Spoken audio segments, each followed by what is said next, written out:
Chapter start किया था जब हमने नेशनल इनकम, नेशनल इनकम के स्टार्टिंग के 2 पेजेस थे, उसमें हमने बेसिक कंप्लीट किया था मैक्रो इकोनॉमिक्स के बारे में। फैक्टर इनकम किसे कहते हैं, कंजम्पशन गुड्स किसे कहते हैं, फाइनल गुड्स किसे कहते हैं, उसी की चर्चा करने वाली थी हमारी। उसी पे और क्वेश्चन की प्रैक्टिस करने वाले हैं। तो जो बच्चों के स्कूल में उसी चैप्टर का टेस्ट है, उसके एक्स्ट्रा क्वेश्चन की प्रैक्टिस कर रहे हैं।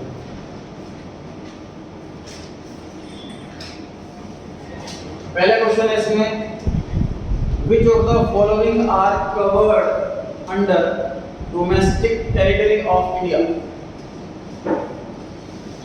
एरिया वाइज पूछा हुआ है कि इसमें से कौन कौन सी चीज है इंडिया के एरिया के अंदर आएंगी, ठीक है। इसमें ध्यान दीजिए, इंडिया के अंदर फॉरेन की एम्बेसीज बनी हुई है, वो इंडिया का पार्ट नहीं होती। अगर इंडिया में यूएस की एम्बेसी बनी हुई है, मान लीजिए थोड़ा सा एक बिल्डिंग दे दी हमने उसको, वो यूएस एम्बेसी नाम रख दिया, उसके इसमें यूएस के सिटीजन आते हैं, वहाँ पे काम करते हैं, तो वो वाली बिल्डिंग इंडिया की नहीं है, वो यूएस की होगी। ये चीज दिमाग में रखते हुए मैं आंसर देना है इसका, ट्राई करें आप सभी, फिर डिस्कस करते हैं और इस पर फर्स्ट वाला सेकंड ट्राई करें।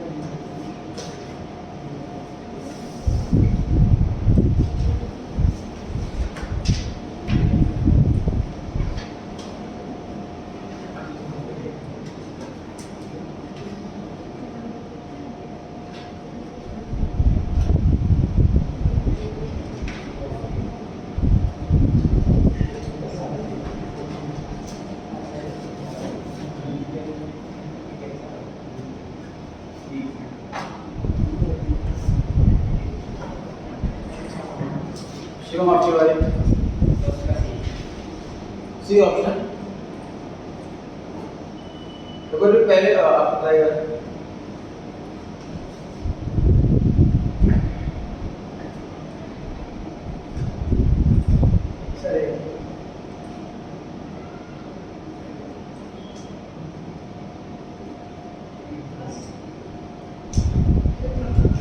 बी ऑप्शन सही है,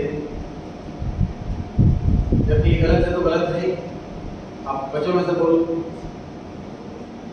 देखिए, state bank of India in London, London की बिल्डिंग में अगर हमने अपनी ब्रांच खोली हुई है इंडिया वालों ने, तो वो बिल्डिंग इंडियन नहीं हो गई। ये जो रूल मैंने आपको बताया था एम्बेसी वाला, सिर्फ एम्बेसी के लिए ही एप्लीकेबल है। मान लीजिए रिलायंस वाले ने अपना एक स्टोर रिलायंस फ्रेश अमेरिका में खोल लिया, तो वो वाला एरिया इंडियन नहीं हो गया, वो अमेरिका में रहेगी जगह। समझ आ रही है बात?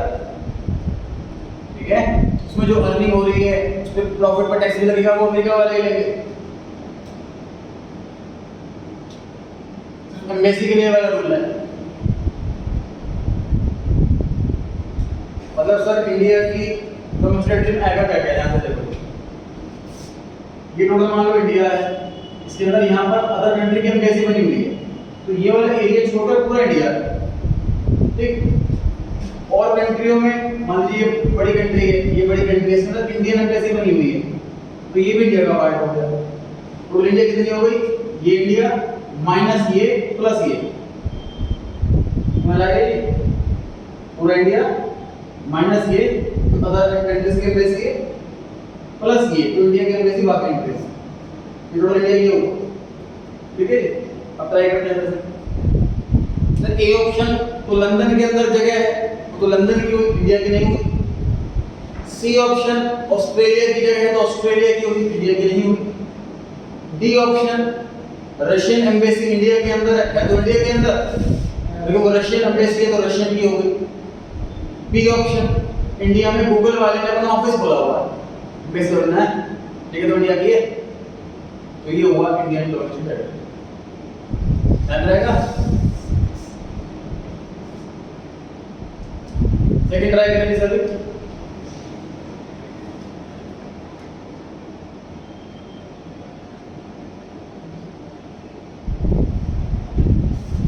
इंटरमीडिएट गुड्स,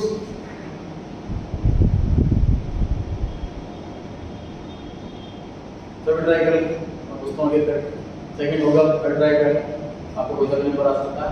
सीक्वेंस से पूछूंगा हैंडल स्टैंडर्ड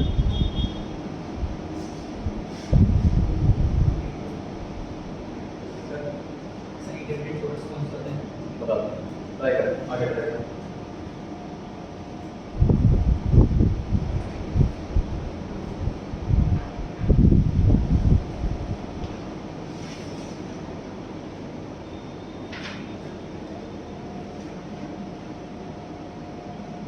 वन है आपकी बारी, सेकंड वाला ऑप्शन आप ट्राई करें।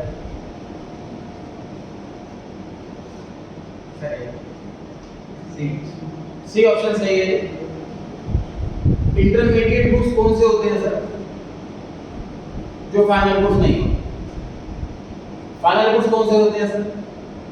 जो कंज्यूम हो जाना अल्टीमेट रेडी, मतलब जो गुड्स समझ लो रॉ मटेरियल है वो इंटरमीडिएट गुड्स है। जो फाइनल हो चुका है वो फाइनल गुड्स है। इंटरमीडिएट नाम मतलब बीच का होता है, ठीक है। ऑप्शन नंबर ए में कस्टमर ने दालें खरीद ली तो उसको यूज ही खाएगा, उसको तो डायरेक्ट यूज ही करेगा, उसको कुछ प्रोसेस तो नहीं करना उसको। मशीनरी भी डायरेक्ट यूज करेंगे तो हम गेहूं हाउस होल्ड यूज करेगा। बी ऑप्शन में फ्लोर आटे की मिल वाले ने गेहूं खरीदे तो उससे आटा बनाएगा, प्रोसेस करेगा, ये इंटरमीडिएट गुड्स है बीच के goods. C option. Third question पर आ गए, रीड कर लेंगे सर। थर्ड हो गया तो फोर्थ रीड कर लेंगे।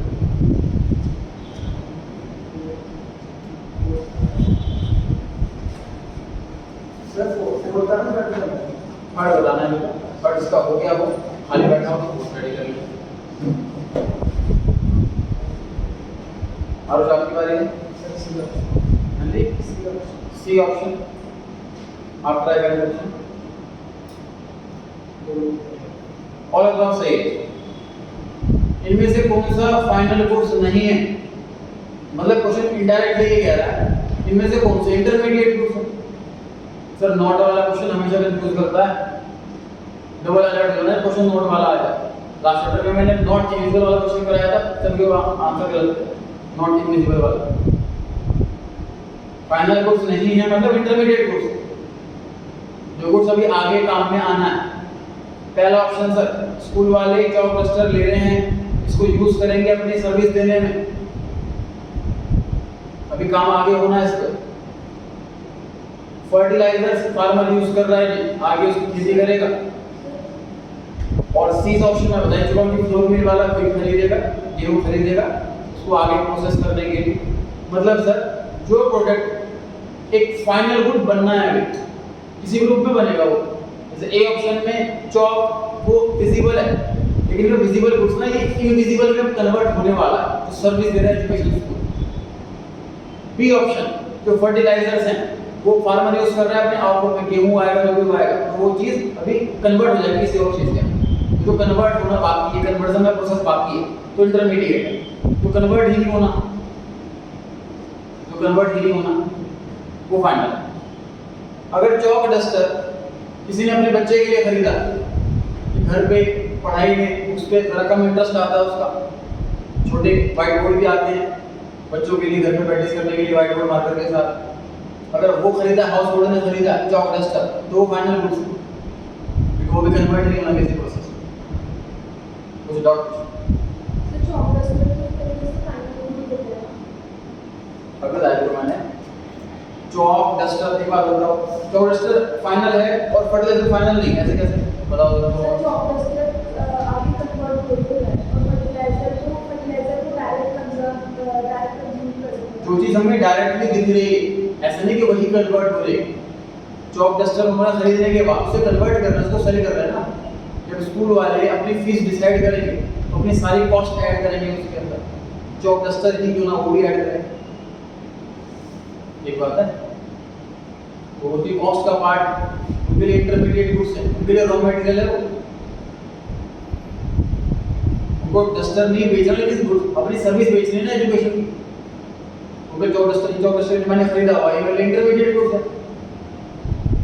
डस्टर मार्केट में खरीदा हुआ है, इंटरमीडिएट गुड्स है, इसको मैं सर्विस में कन्वर्ट कर रहा हूँ अपनी, ठीक है। अगर एक बिजनेसमैन चीज परचेज कर रहा है यूज करने के लिए बिजनेस के लिए, तो कभी फाइनल नहीं होता, क्योंकि फाइनल बन नहीं, किसी और रूप में बनेगी बात हो जाएगी।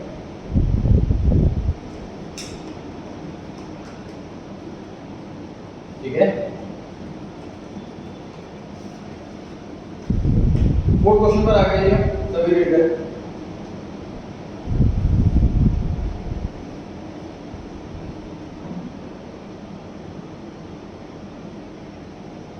वो आपके बारे बी ऑप्शन सब्सिडी।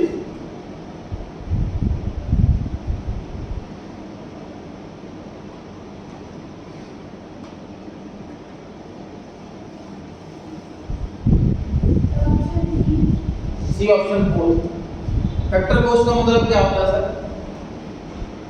प्रोड्यूसर की जितनी भी कॉस्ट आ रही है सामान को बनाने, मार्केट प्राइस कस्टमर को किस प्राइस पे मिल रहा है, अवेलेबल किस प्राइस पे हो रहा है, तो ये दो चीजों का अगर डिफरेंस आ रहा है तो उसकी वजह टैक्सेस बिल्कुल हो सकती है सर। जीएसटी लग गया चीज महंगी हो जाएगी, जीएसटी हट गया चीज सस्ती हो जाएगी। सब्सिडीज चीज कई चीजें बेसिक वजह से, अगर मैंने दिया था पहले गैस सिलेंडर का डोमेस्टिक घर में यूज होता है, वो पहले 500-600 रुपये का था, उसके लिए सिलेंडर की कॉस्टिंग 800 रुपये थी, 800 रुपये की कॉस्ट और कस्टमर को 500 में मिल रहा है, 300 रुपये की सब्सिडी। इस वजह से मार्केट प्राइस और फैक्टर कॉस्ट में डिफरेंस सब्सिडी की वजह से हो सकता है। फैक्टर इनडायरेक्ट टैक्स चीज मोबाइल जो है 20,000 रुपये का है, लेकिन हमें 24,000 रुपये का मिलता है, market price 24,000, cost 20,000, indirect tax GST की वजह से। ये दोनों ही वजह हैं जो मार्केट प्राइस और फैक्टर कॉस्ट में डिफरेंस की रीजन होती है। ठीक है, सब्सिडी जो कस्टमर को मिल रही है और नेट टैक्स जो कस्टमर से लिया जा रहा है, स्पेशली हमें नेट टैक्स लिखा हुआ है तो डायरेक्ट टैक्स कस्टमर से लिया जा रहा है।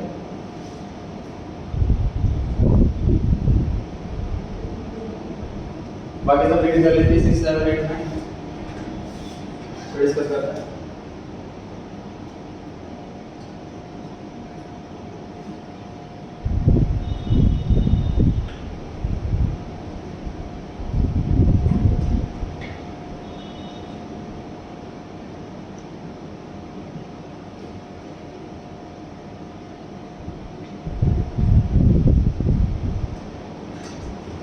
आपकी बारी रह गया ना शायद, रह गया छोड़ो।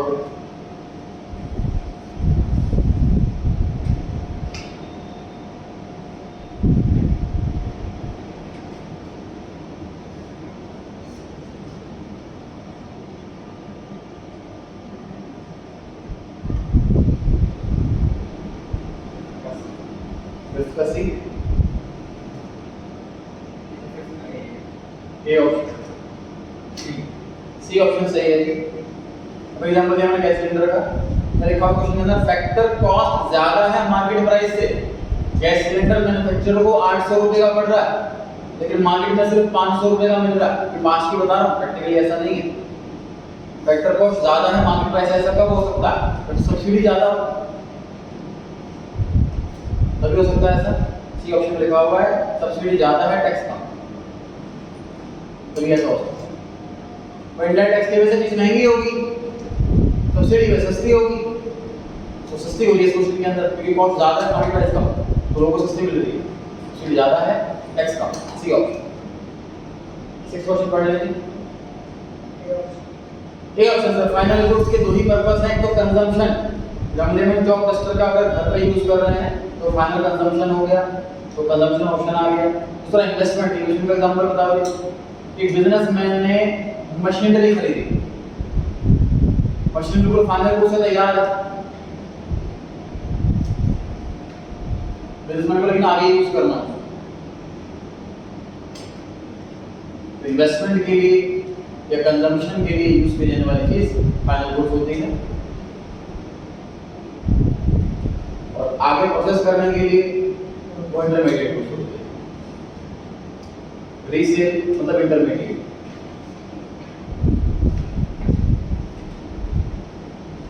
सेवन पढ़ लेंगे सभी।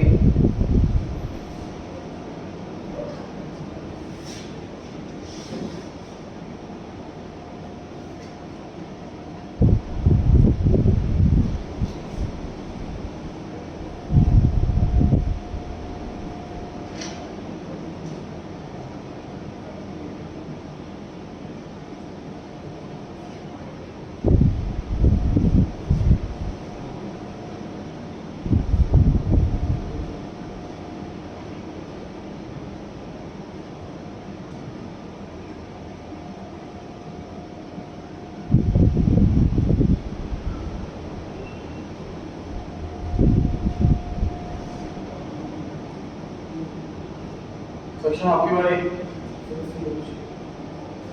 Net factor income sir net word indicate करता है, इसमें हम दो अपोजिट चीजें डिडक्ट कर चुके हैं और फाइनल बैलेंस बताना। अब्रॉड से नेट फैक्टर इनकम हो रही है, मतलब जितनी इनकम हो रही है उसमें से हमने एक्सपेंस भी माइनस कर दी, तभी नेट बढ़ा है। तो ये बात सी ऑप्शन में लिखी हुई है, फैक्टर इनकम जितनी मिली माइनस फैक्टर इनकम जितनी हमने पे की, नेट इनकम 8% बढ़ लेंगे सर। तो बाकी बारी सेकंड वाला ऑप्शन लिखना, अकाउंट में सर पढ़ा सेम डेफिनेशन है इसकी। डेप्रिसिएशन मतलब एसेट की वैल्यू डाउनफॉल आ रहा है, लॉस हो रहा है over the time, periodic concept है depreciation due to wear and tear, रख रखाव की वजह से एसेट की वैल्यू डाउन हो रही है, उसे वियर एंड टियर। 9 पढ़ लेंगे सभी, प्रतीक आपकी बारी है।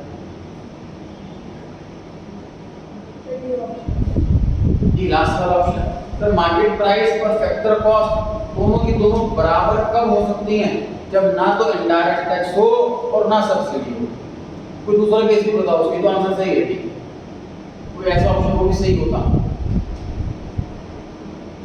कोई और ऑप्शन सोचो तो नहीं, ये भी तो गलत है, ये सही है। कोई ऐसा ई ऑप्शन सोचो सर वो भी आंसर होता, ऑप्शन में होता तो वो भी सही है, बिल्कुल करेक्ट आंसर है। Indirect tax is equal to subsidy, government जितना टैक्स लगा देती है सब्सिडी दे देती, तो फैक्टर कॉस्ट में बराबर तो हो जाएगी, है कि नहीं? तो वो ऑप्शन भी सही होगा, no indirect tax is equal to subsidy, ये ऑप्शन भी सही। आप रेडी करेंगे सर?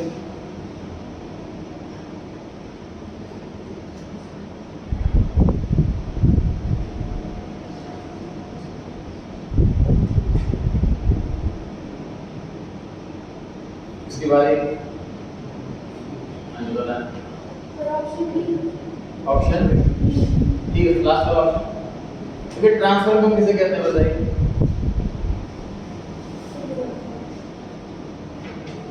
बताओ, हैंडल्स को मुझे बता, ट्रांसफर को क्या मतलब है?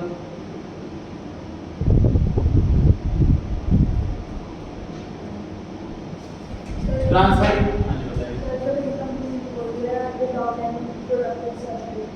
सही है, क्यों समझ लीजिए एक यूनिलैटरल ट्रांसफर वाली इनकम है।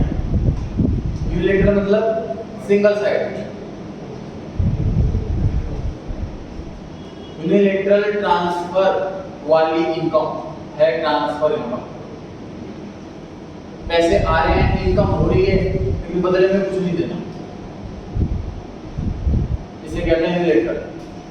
गवर्नमेंट से सब्सिडी मिले, बदले में कुछ नहीं देना, वो ट्रांसफर इनकम हो गई, यूनिलैटरल हो गई। गिफ्ट मिल गया, यूनिलैटरल हो गया। अब इसमें ट्रांसफर इनकम कौन कौन सी है, कौन कौन सी नहीं है ढूंढना। एम्प्लॉय को बोनस मिला है, ये ऑप्शन में लिखा हुआ है।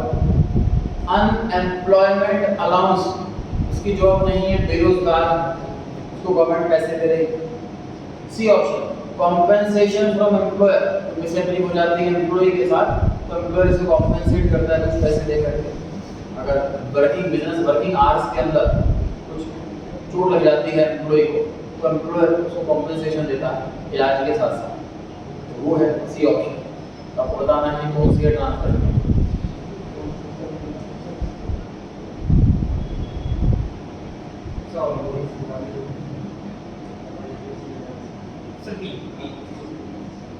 बी ऑप्शन सही है जी। बोनस सर फ्री में नहीं मिलता, एक्स्ट्रा काम करते हैं, मेहनत करते हैं तभी मिलता, और सी में तो हमने हाथ पर करवाए हैं तो पैसा मिला। तो बी ऑप्शन है जो बिना कुछ करे मिलता, घर बैठे मिलता, खाली बैठे, unemployment allowance.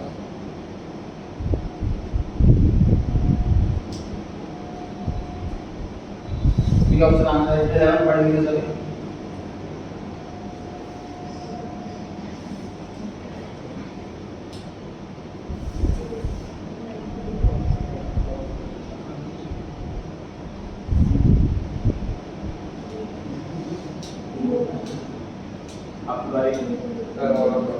All of the intermediate goods सारे हैं, एक कार खरीदी है, कार के डीलर ने, वो आगे उसको बेचेगा, इंटरमीडिएट है, स्टील सीमेंट खरीदा है फ्लाईओवर बनाने में, वो यूज हो जाएगा उसके अंदर, इंटरमीडिएट है। फार्मर ने खरीदा फर्टिलाइजर, आगे वो गेहूं वगैरह उगाएगा, इंटरमीडिएट। रीड कर लेंगे सभी।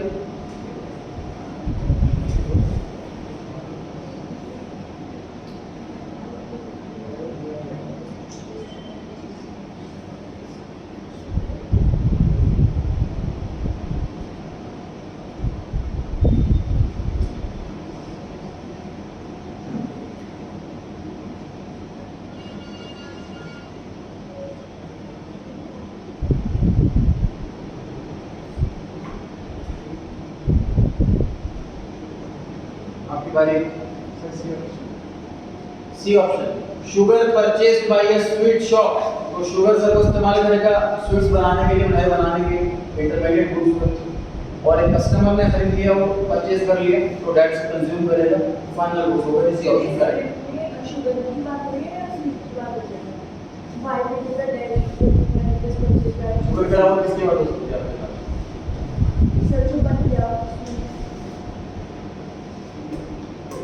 अगर आप स्वीट भी सोचोगे तो भी आंसर यही आएगा, मतलब शुगर है सेकंड वाले वाला, शुगर फाइनल गुड होगा अगर तो उसने काम बेचना है। इंटरमीडिएट तब होता है जब उसको बेचना होगा, है ना। 13 पढ़ लेंगे सभी।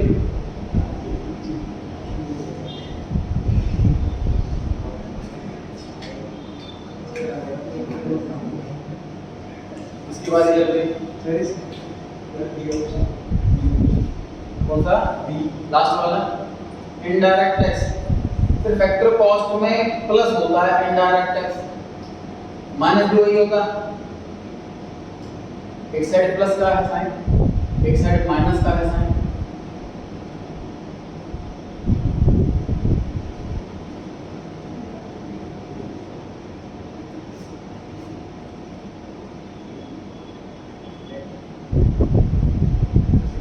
गवर्नमेंट आइटम पर फिर इनडायरेक्ट टैक्स भी लगाती है, और जहां जहां नीड हो सब्सिडी भी लगाती है, तो इनडायरेक्ट टैक्स प्लस होता है, सब्सिडी माइनस होती है। सब्सिडी का ऑप्शन है नहीं, इसलिए B option net indirect tax. Net word के अंदर सब्सिडी नेट ऑफ करने के बाद, अगर बी ऑप्शन नहीं होता तो डी टिक कर जाता। डी सही है, बी ज्यादा सही है, इसलिए डी गलत है।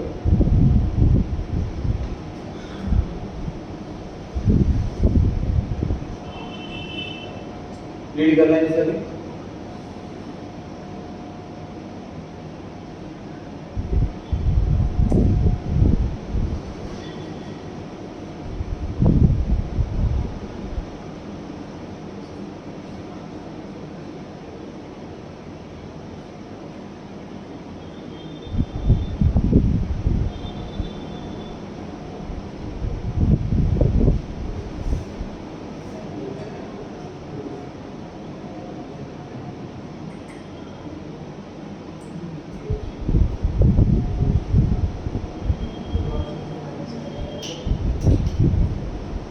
पूर्व आपके बारे में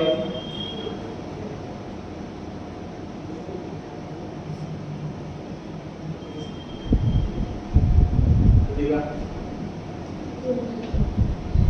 5 मिनट हो चुके। ए ऑप्शन सही है। ग्रॉस में से डेप माइनस करेंगे तो नेट आएगा, नेट में डेप प्लस करेंगे तो ग्रॉस आएगा। ग्रॉस मतलब डेप्शन से पहले की वैल्यू, नेट मतलब डेप्शन के बाद की वैल्यू।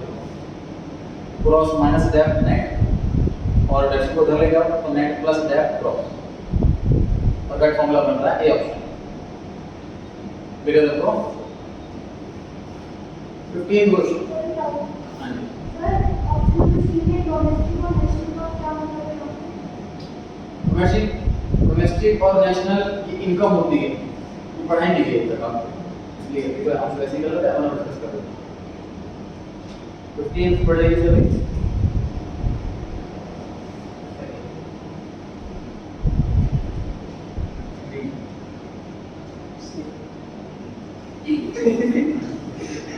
सर इसमें कोर्स की नॉलेज डिस्कस करा नहीं, मैं अगले क्वेश्चन पे आता हूं। Dot depreciation of a fixed asset refers to A option normal wear and tear, जिसको सर हम बार-बार उठाते हैं, रखते हैं, फिर उठाते हैं, फिर रखते हैं, इस्तेमाल करते हैं। उस चीज की किसने शुरू हो जाती है, उसमें दिक्कत आनी शुरू हो जाती है, उसके हिसाब से डेप्रिसिएशन कहते हैं। ये ऑप्शन बिल्कुल करेक्ट है। B option foreseen obsolescence. Obsolescence किसे कहते हैं सर? आउटडेट हो जाना। आउटडेट हो जाने को ऑब्सोलेंस कहते हैं। चीज हमारी बिल्कुल बढ़िया फर्स्ट क्लास काम कर रही है, लेकिन मार्केट में नई टेक्नोलॉजी आ गई, इसमें से पुराने वाली चीज बेकार, इसे कहते हैं ऑब्सोलेंस। डेप्रिसिएशन मुझे बताइए, एसेट खरीदते टाइम कैलकुलेट करते हैं या एसेट को 10 साल यूज कर लिया उसके बाद कैलकुलेट करते हैं? पहले कैलकुलेट। हमने एसेट आज खरीदी तो इसमें आज को कैलकुलेट करूंगा,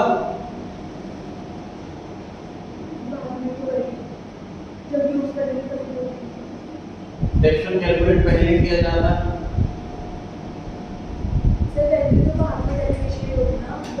सारे बोले एग्जाम वाले बच्चे हैं। करो बच्चा मानेंगे हम ईयर बाय ईयर इसलिए रेवोल्यूशन आ रहा है।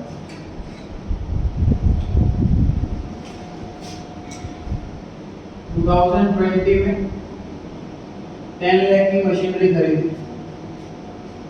ये अप्रैल 2020 में। अब 31 मार्च 21 आ गया, हम डेप्रिसिएशन निकालेंगे इस डेट पर, जो ईयर एंड का डेट होती है। हम एस्टिमेट करेंगे कि कितने साल ये मशीन चलेगी, अंदाजा लगाएं। एग्जांपल 10 साल। फिर डेप्रिसिएशन आया हमारा, एक्चुअली उसका होगा आने वाले 10 सालों में, उसके बाद 15 साल चल जाए, उसके बाद 8 साल ही चले। हम ऐसा था कि मशीन खरीद ली, मशीनरी अकाउंट डेबिट कर दिया, फिर डेप्रिसिएशन लगाएंगे 10 सालों तक। 10 साल जब खत्म हो जाए डेप्रिसिएशन कवर करोगे, जल्दी खत्म हो गई ना।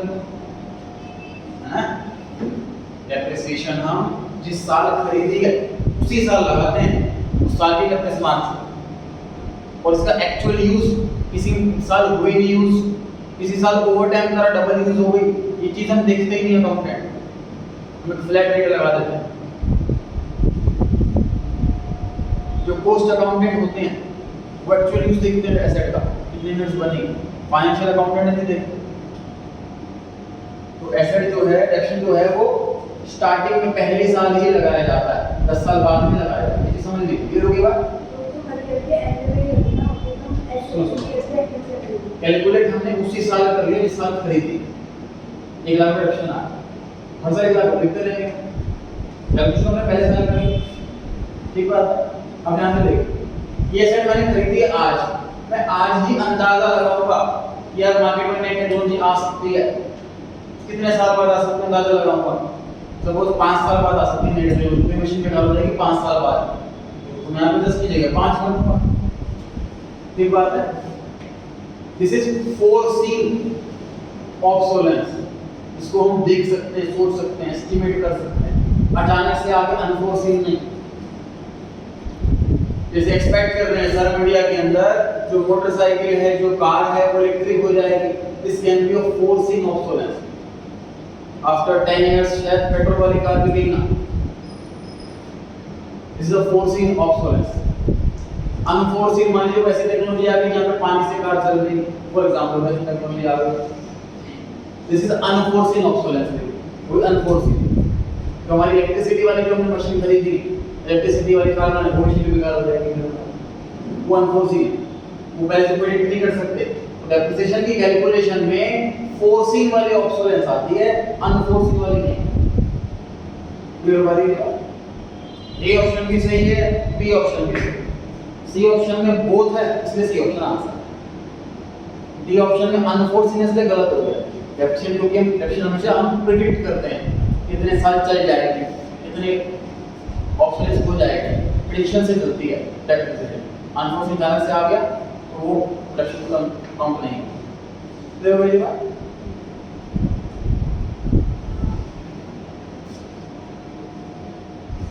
रेडी कर लेंगे सर।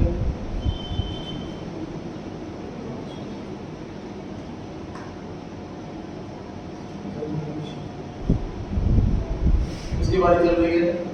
हाँ जी ऑप्शन कैपिटल लॉस किसे कहते हैं सर?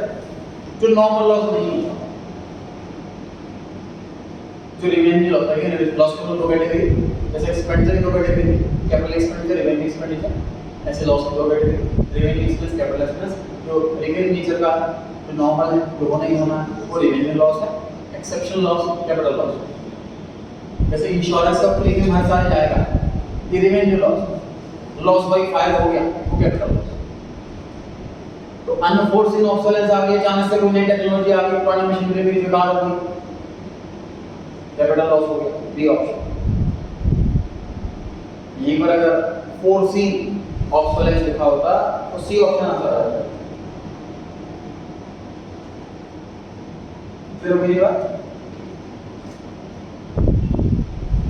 आगे बढ़ते हैं। 70 पढ़ लेंगे सर।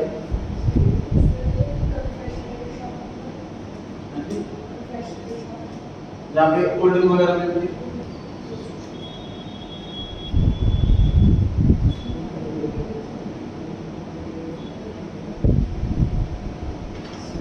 रीड कर लेंगे सभी। 17, 18, 19, 20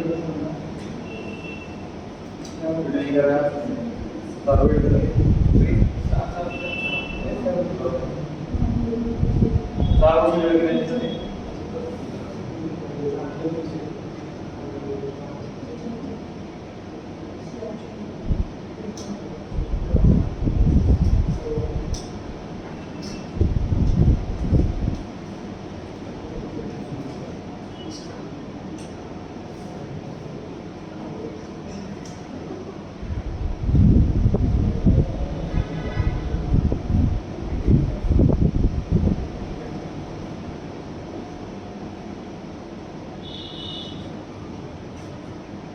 इसके बाद चल रही बताएं।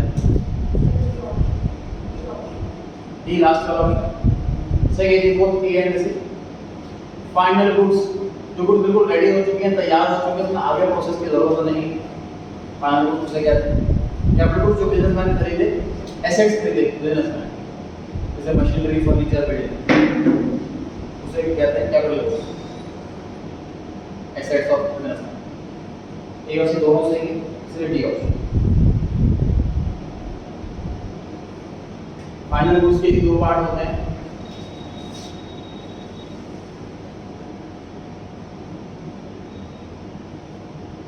Intermediate, final. फाइनल के दो पार्ट, कैपिटल और कंजम्पशन। तो ये फाइनल है और कैपिटल, इसलिए दोनों ऑप्शन हो गया।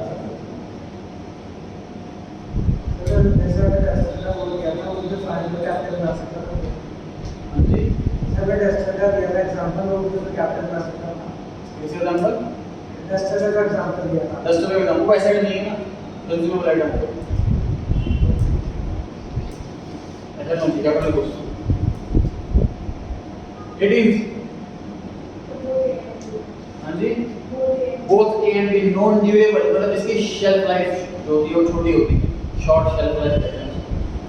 इसकी बहुत कम टाइम में खराब हो जाती है, बेकार हो जाती है। मिल्क एंड ब्रेड, इसे सी ऑप्शन सही है। 19 पढ़ेंगे सर।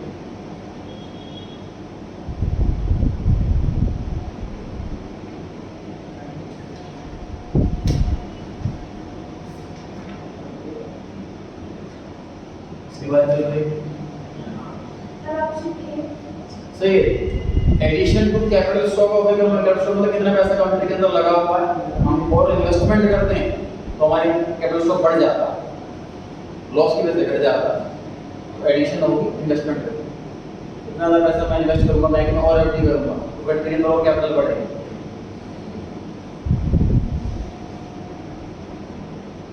रीड कर लेंगे क्वेश्चन आगे।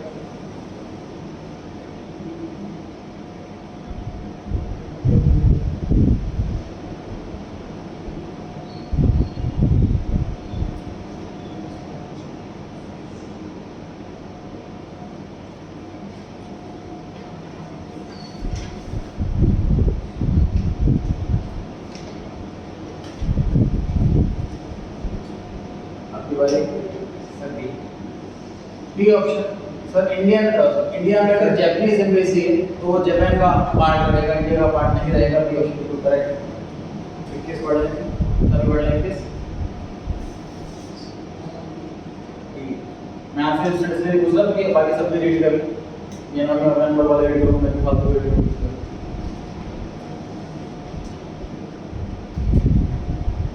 पांच क्वेश्चन रीड करें, ट्राई करें, तभी आंसर कोशिश करने की शायद आपका आंसर पे होगा ना हो।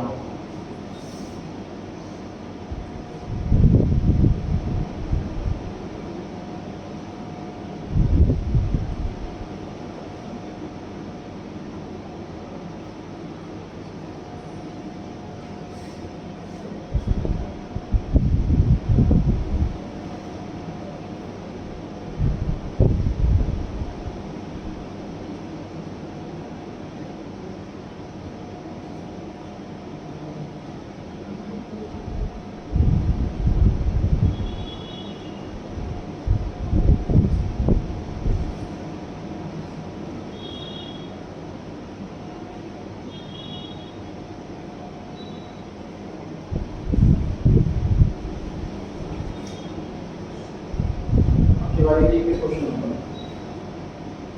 सर 22 बता दो। ये किस वाला बताओ? इकोनॉमिक टेरिटरी और ज्योग्राफिकल टेरिटरी में क्या फर्क है सर? इकोनॉमिक टेरिटरी मतलब इकोनॉमिक्स के हिसाब से जो हमने डिस्कस करा कि इंडस्ट्री वगैरह इंडिया का पार्ट नहीं है। ज्योग्राफिकल मतलब एरिया के हिसाब से, ये एरिया इंडिया के अंदर आ रहा है तो इंडिया का पार्ट, एरिया इंडिया के अंदर नहीं आ रहा तो इंडिया का पार्ट नहीं। तो फॉरेन की बेस इंडिया के अंदर है तो ज्योग्राफी के हिसाब से देखो, मैप के हिसाब से देखो तो इंडिया का ही पार्ट है। तो ज्योग्राफिकल टेरिटरी के हिसाब से इंडिया का पार्ट है। बी ऑप्शन आंसर है। ठीक है, 22 आंसर आपकी बारी। Sir C option. Final goods किसे कहते हैं सर? सेटिस्फैक्शन के लिए मतलब कंजम्पशन गुड्स हो गए, इन्वेस्टमेंट इन फॉर्म के लिए मतलब कैपिटल गुड्स हो गए। कैपिटल और कंजम्पशन दोनों फाइनल वाले गुड्स होते हैं, इसलिए सी ऑप्शन आंसर सही है। क्वेश्चन आपका 23 कौन सा वाला है? ये लास्ट वाला। मार्केट प्राइस और फैक्टर कॉस्ट बराबर कब होंगे? इनडायरेक्ट टैक्स और सब्सिडी बराबर हो या दोनों ही ना हो। अब इसका सवाल है, क्वेश्चन है ना, उसका क्वेश्चन में कौन सा ऑप्शन दे रखा था? लक्षण क्वेश्चन किया था अभी, उस क्वेश्चन में कौन सा ऑप्शन दे रखा था इसमें? सी वाला ऑप्शन दे रखा था उस क्वेश्चन के अंदर। मैंने कहा था कोई ए ऑप्शन बताओ तो वो भी सही हो, उसमें ए ऑप्शन देखो, इसमें बी में दे रखा है। इंडायरेक्ट टैक्स इक्वल हो जाए तो भी फैक्टर कॉस्ट और मार्केट प्राइस बराबर हो, तो C D option last option सही है। 24 पे आ जाइए सर।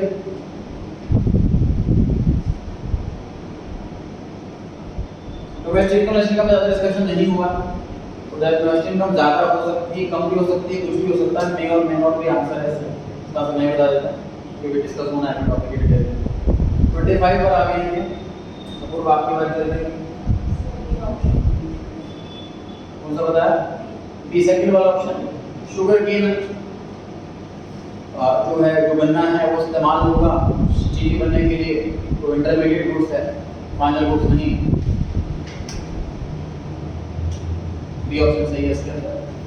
बाकी से रिपीट कर लेंगे सारे क्वेश्चन 26 से।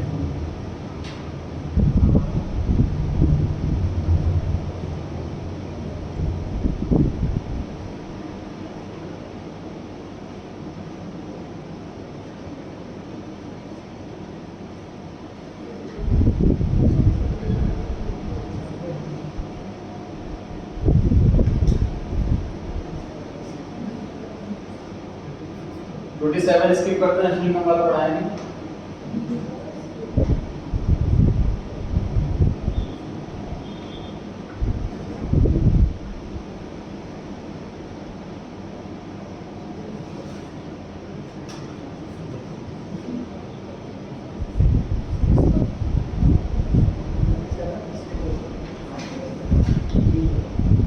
बताया किसके बारे में चल रही है?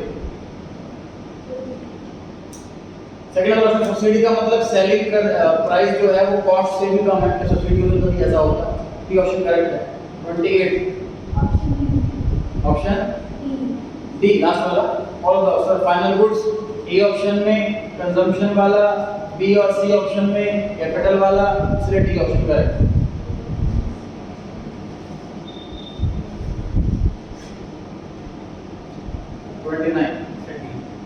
डी लास्ट वाला ऑप्शन 29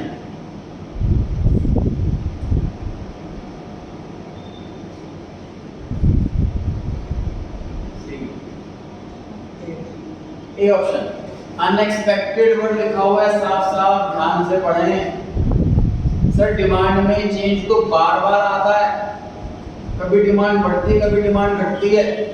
बिजनेसमैन को ये बात पता है। बहुत बार आप मिठाई की शॉप पे जाएंगे, ये वाली मिठाई चाहिए, खत्म हो रही है, क्योंकि उसे पहले से आइडिया होता है लगभग कितनी मिठाई कितनी बिक जाएगी। तो डिमांड में चेंज काफी हद तक एक्सपेक्ट करके चलता है। This is expected obsolescence, change in demand. Technology कितने टाइम में कितनी चेंज हो जाती है। सर मैं आज लैपटॉप लेता हूँ, 5 साल बाद ये बिल्कुल बेकार डब्बा लगेगा मेरे को। टेक्नोलॉजी हिसाब से चेंज होती है, लेकिन नेक्स्ट ईयर डब्बा नहीं हो जाएगा ये, तो एक्सपेक्ट कर सकते हैं। This expected obsolescence and change in technology. Technology ऐसी नहीं, मैंने मशीन आज नहीं ली कल बेकार हो गई, लेकिन नेचुरल कैलेमिटी कैसे एक्सपेक्ट कर सकते हैं बताइए। तो बाढ़ आने वाली है, हमें क्या पता, वो है अनएक्सपेक्टेड ऑब्सोलेंस। इसकी एक्सपेक्टेशन नहीं कर सकते, कैलकुलेशन नहीं कर सकते, उसे कहते हैं अनएक्सपेक्टेड। ये ऑप्शन है।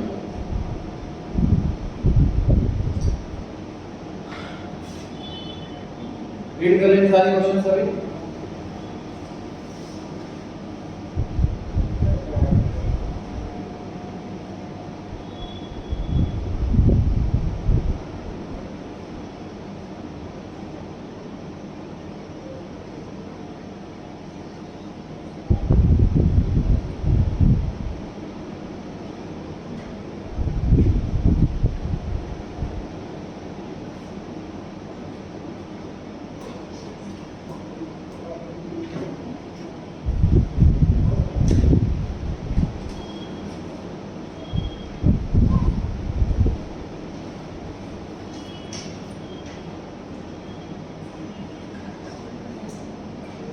इसकी बात चल रही है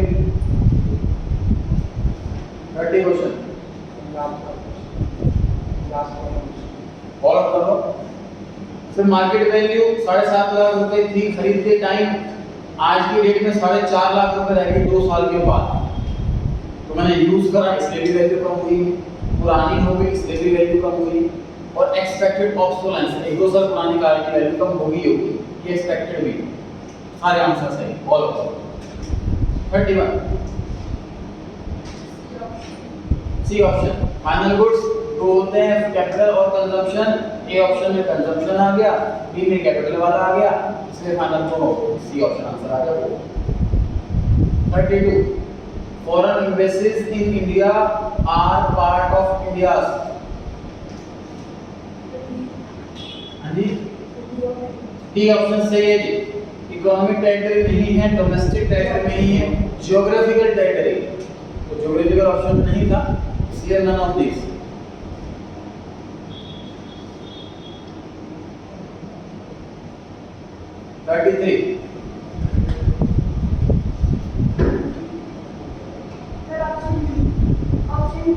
लास्ट वाला ऑप्शन स्कॉलरशिप अगर स्टूडेंट्स को दी जा रही है, ये फैक्टर पेमेंट नहीं है, ट्रांसफर पेमेंट है जी। ट्रांसफर पेमेंट जो यूनिलैटरल होती है, सिंगल साइड होती है, रिटर्न कुछ नहीं होता। फैक्टर पेमेंट से रिटर्न में कुछ ना कुछ होता है।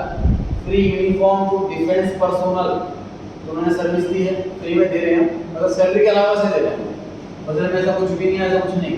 सिंपल सी बात है, हम कोई को बोनस दे रहे हो, वो भी फ्री में नहीं दे रहा, लेकिन उन्होंने काम अच्छा करा है, कुछ ऐसा कुछ सर्विस दी है, तभी हम दे रहे हैं।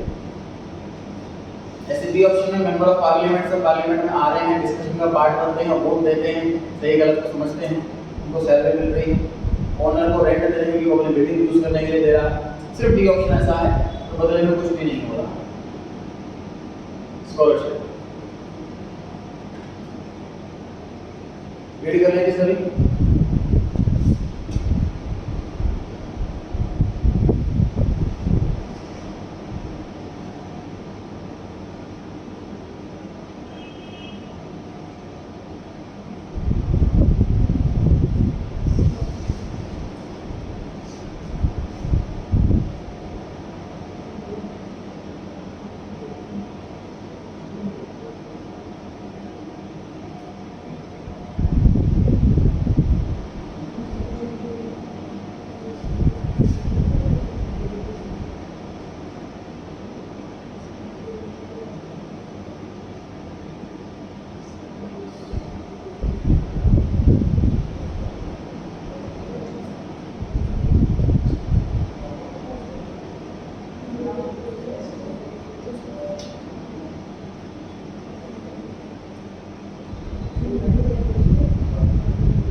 इसकी बारी चल रही है 34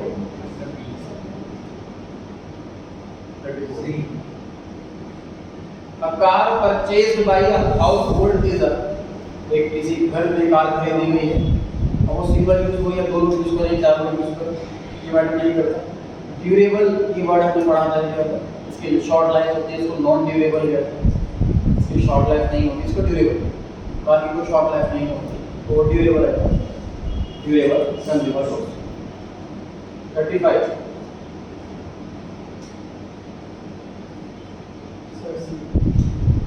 सी ऑप्शन करेक्ट है। नेट फैक्टर इनकम कैसे निकालेंगे जी? Net factor income equals factor income minus factor payment. Net factor income दे रखी है हमें 200, फैक्टर इनकम नहीं पता, फैक्टर पेमेंट 40, इसके अर्थ निकाल लो। नेट फैक्टर इनकम दे रखा है, फैक्टर पेमेंट कहाँ लिखा है? Factor income to abroad, abroad में जानी है, पेमेंट ही तो होगी, ठीक है। तो what is the 36 B option. Net indirect tax मतलब क्वेश्चन भी करा था हमने भी, ऐसा है ना, इनडायरेक्ट टैक्स में सब्सिडी माइनस हो गई, अल्टीमेटली नेट क्या बचा? Net indirect tax. तो क्वेश्चन पूछा नेट सब्सिडी, उसका मतलब क्या होगा फॉर्मूला, तो आप ट्राई करें नेट सब्सिडी का formula.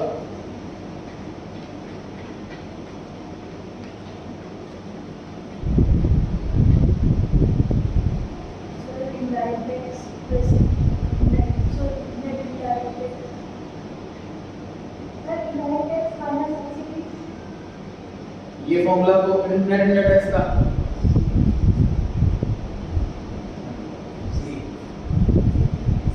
C option, C option. भाई दो आइटम को अगर माइनस करते हैं तो जो ज्यादा बड़ा वाला अमाउंट हो आंसर तो वही निकल के आएगा।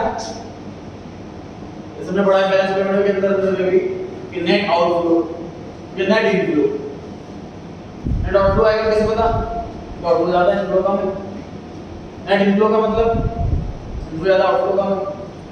इस क्वेश्चन में नेट इनडायरेक्ट टैक्स का मतलब क्या है? इनडायरेक्ट टैक्स ज्यादा है, सब्सिडी कम है। मैंने क्या पूछा? नेट सब्सिडी का मतलब सब्सिडी ज्यादा है, टैक्स कम है। सी ऑप्शन आंसर आता है। नेशनल इनकम स्किप कर सकते हैं जी, अभी 39 से पढ़ना चालू करते हैं। 40 भी स्किप कर देंगे, 41 भी स्किप कर देंगे, 39 पढ़े हैं, 42 पढ़े हैं, 39 और 42।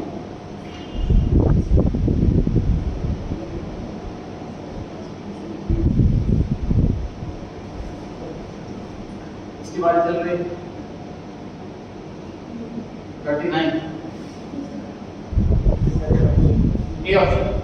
नेट कभी भी निकालना हो तो ग्रॉस में से डेब्ट माइनस कर दिया जाता है तो नेट आ जाता है। ग्रॉस इन्वेस्टमेंट माइनस डेप्रिसिएशन, ये आ गया net investment. 42 final goods. Final goods के दो पार्ट्स हैं, कैपिटल और कंज्यूमर। ए ऑप्शन में कंज्यूमर गुड्स आ गए, बी ऑप्शन में कैपिटल गुड्स आ गए, तो सी ऑप्शन आंसर है।